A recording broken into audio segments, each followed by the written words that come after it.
morning or good evening, wherever you are.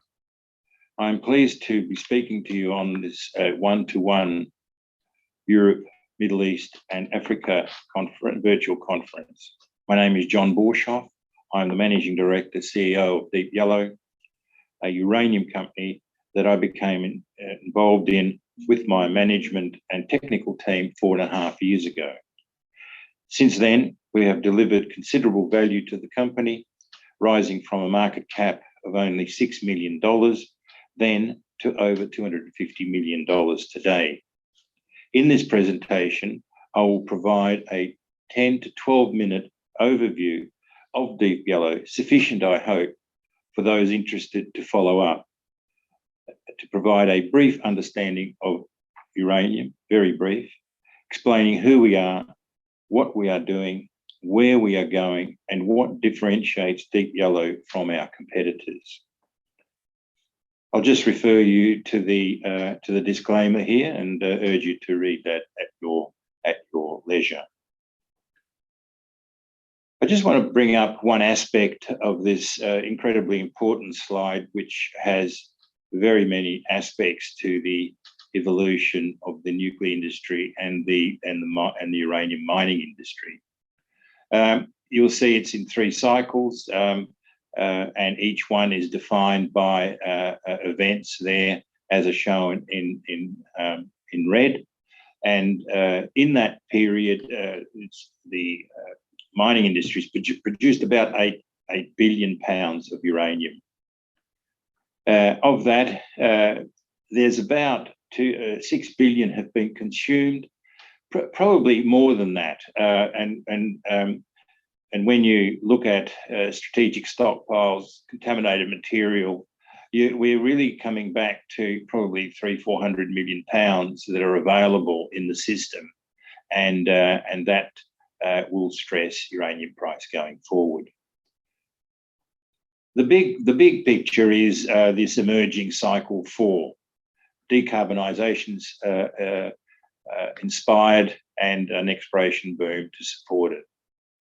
The whole issue of decarbonisation, as is clearly shown in that, the technology that will support decarbonisation, which is nuclear. It is the only real heavyweight technology that will be able to deliver to intermittent renewable supply, and not only deliver electricity, but also green hydrogen, baseload power, industrial heat. It's a fabulous technology that is now very much needed in the globe. This will have a tremendous impact in the diagram that I showed you previously, where we left it in cycle 3, and now we're looking at an emerging cycle 4, and where there is going to be immense pressure on the uranium producers to get up and do something, having been in sedentary mode for over 12 years. There are huge issues with this, which I won't go into at the moment, but getting an industry that's been basically lying down for 10 years and to get into this next stride is going to be a challenge in itself, which has other aspects to think about.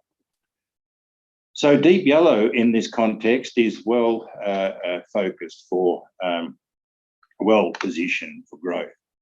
We've got a project portfolio in Namibia, a premier region. We have a dual pillar growth strategy to get up to eventually a 5 to 10 million per annum low cost, be a tier 1 producer.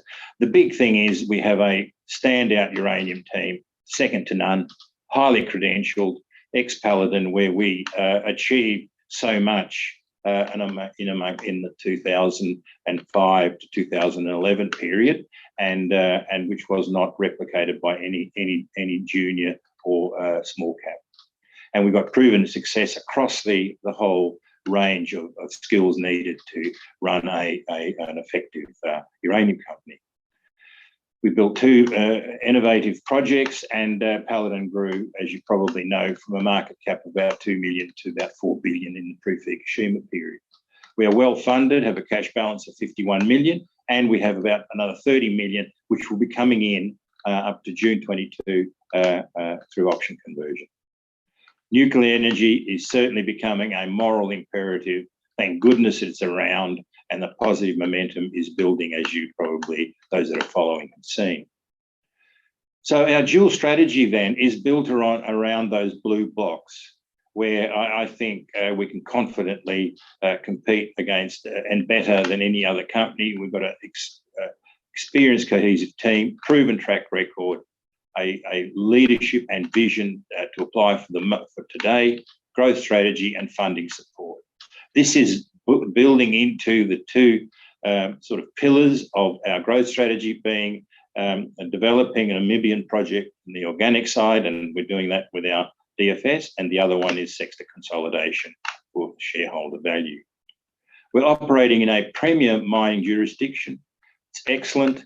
It's one of the better ones in the world. It's a go-to place for starting uranium. It's proven that, having in the last, since 2005, accepted the building of Langer Heinrich, which was built when I was running, founded and running Paladin, and then later with the Chinese with Husab. So it's got proven credential. It's a large province. There are all the measures of controlling environment and all of those, but you can get started very quickly. Our project is there. Those projects that you can see, they're nearby the other major mines. And the one I'll be talking about is in the beige, the reptile projects in that paleo channel there. So the Tumas project is, the DFS is underway. It's an open pit with a production capacity of about 3 million pounds we're aiming for.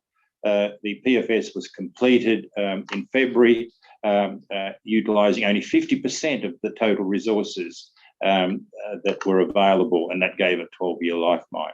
Great conversion from indicated to probable reserve, about 63%. And now the remaining 50% of that is being converted to the indicated for the DFS, and to achieve a 20-year mine life, which is what we're aiming for the DFS. The first phase of the resource upgrade drilling is finished, and we announced something yesterday, successful results, and we are continuing with that program, which we hope will finish by June. 50% of the highly prospective Tumas channel outside of the footprint of the DFS still remains to be tested. The DFS, as say, will be completed toward the latter part of 2022, and I think it's in line with the forecasting of significant price rises within that next 18 months.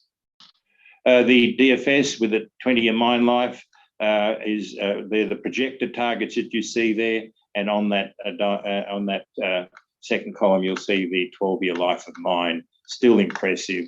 A EBITDA of $91 million US per year, low operating costs, C1, all sustaining of $30.60, and a healthy IRR and NPV.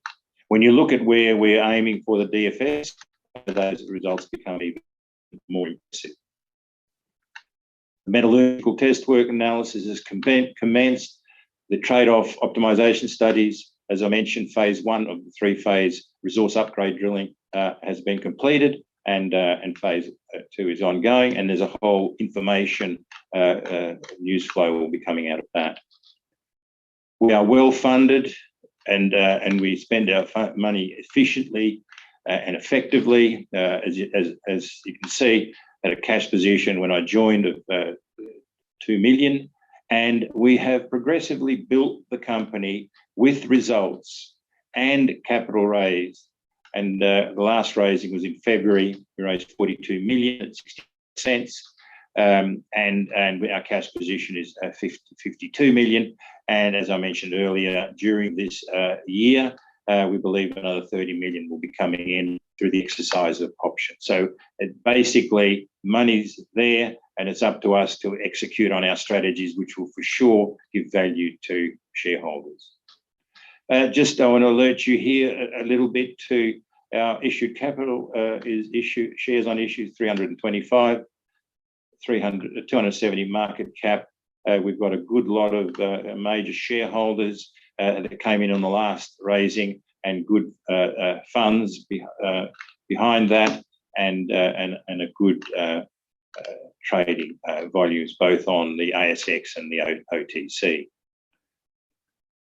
So we are a different and an exciting investment thesis. Deep Yellow has differentiated approach for value creation based around looming uranium shortage and expertise. There's substantial new production required, and the sector is ill-prepared. The sector lacks sufficient proven expertise to build new mines since the severe impact of Chernobyl and Fukushima. And you've got to ask, who are going to build these new mines? Well, we are. And these factors, though, will exacerbate the anticipated supply deficit. Deep Yellow has formed its strategy to effectively dovetail into this emerging scenario, establish a pipeline via both organic and inorganic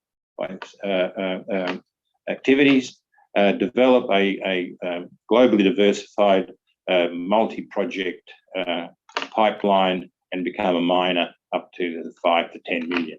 We've got the in-house expertise to having truly unique qualities, and it's the only group that's built 2 successful conventional mines in the last 30 years from the mid-cap sector. Deep Yellow aims to become a reliable multi-project supply of uranium able to provide safe, long-term supply production optionality and geographic diversity. Thank you very much for listening to our story, and I hope I'll see some of you around in the one-to-one meetings.